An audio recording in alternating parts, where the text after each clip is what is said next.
Hi, I'm Sugar Blue, and I'm here at NAMM in the Hohner booth, grooving away. And I thought maybe I'd play a little stuff for you on my brand new crossover.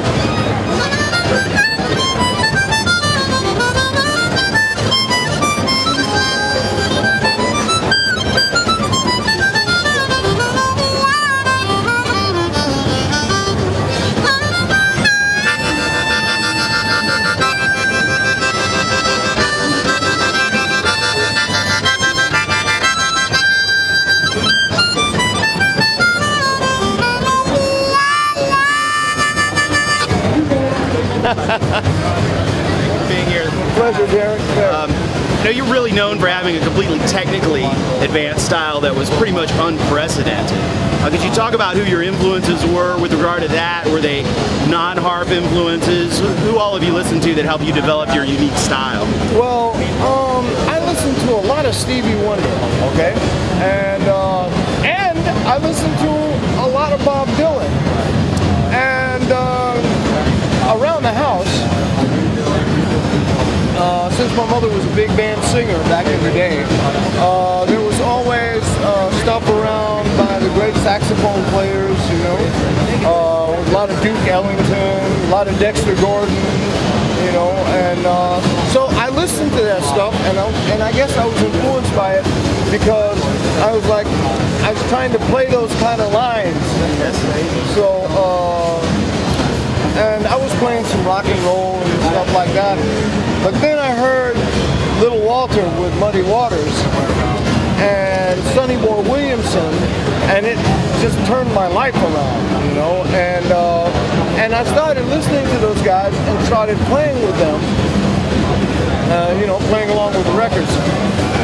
And I got a gig with a guy who played ragtime guitar, and I'm trying to play Mississippi style harmonica with him. He says, man, that will not work. He says, Little Walter was fine for Muddy Waters, but I ain't Muddy Waters. So he bought me a record by the great soprano saxophonist Sidney Bechet. And he said, I want you to listen to this, and I want you to interiorize as much of this as you can, and then come back to the gig. And I did, and it worked so well that I stuck at it, you know, and I worked very hard to, you know, play as much like a soprano sax as I possibly could. And I guess it eventually developed into my style. Then I did a few gigs with Brownie McGee after Sonny Terry passed away, and he really liked my style, liked where I was coming from, you know. And then I moved to Paris under the auspices of Memphis Slim, and because he really liked what I was doing. He said, it's kind of the blues, but it's kind of jazzy, and I like that. So I lived there for a couple of years, and then I ran into the Rolling Stones, and that's when my style really clicked in with what they were doing. It was kind of disco, kind of rock and roll, and I realized that, hey, maybe I got something here. And just for anyone who might not know, you're certainly one of the most heard harmonica players ever, some of the most iconic solos ever. Could you talk about some of the people that you've played with who people might not realize? Oh, okay, well, that's you. I played on Miss You. I'm the harmonica player on that track. Hohner, baby, Hohner's the one. And hey, let me tell you something. And what instrument? What were you playing on Miss You? What model instrument? Oh, I was playing Special 20. Special 20. Special 20. Yeah. Hey, trust me, it ain't a harp if it ain't a Hohner, okay? And then I had the opportunity to play with Stan Getz, and I was blessed to be able to play with Lionel Hampton. Then when I went back to the States, I did a film with Robert De Niro and what was it? Angel Harp. So my harp is all over the soundtrack in Angel Harp. And while they were shooting Angel Harp, Ray Charles and Killer, you know, Jerry Lee Lewis, and Fats Domino were shooting a live thing for, I believe it was, I can't remember the name of it, but it was one of those HBO spots.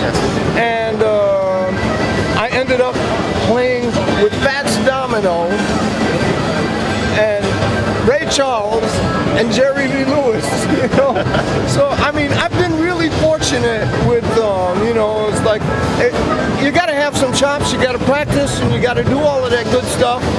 But then the muse has to come along and help you a little bit and say, okay, I'm going to put you here. I'll see what you can do with it. Now, what model Hohners are you specifically playing these days? Well, actually, I've been playing Special 20s since you guys first started making them, and then you guys introduced me to the crossover, and I love that. I mean, I absolutely love it, because if you're into overblows, you gotta go for this harp, man. It just, when you look for that overblow and you hit it, bam, it's there. It's there like magic, you know? I mean, it's like, I play some chromatic, okay? But when you hit a note for an overblow on the crossover, it comes in almost as true as a chromatic when you push the slide. So it's really fantastic. So all you diatonic players that don't want to hassle yourselves with understanding chromatic, though you should, the crossover is built for you. It was built for you. And what I like about it too is you can practice on it and play it as long as you want. And it's best to play with a dry mouth, but if you play with a wet mouth, the reeds don't, I mean, the separators, I don't know what you call them, they don't swell up, okay? And so you don't end up with, you know, cutting your lips and stuff. So it's really a great harp. And don't forget the fabulous 365, okay? Now this is an instrument that I fell in love with ever since I met Sonny Boy Williamson on records. And he did a song called Bye Bye Bird. And I was like, what the heck is he playing? You know, and then I went to an old place called Manny's Music Shop, where I used to get all my Hohner stuff in New York City. And they introduced me to the 365.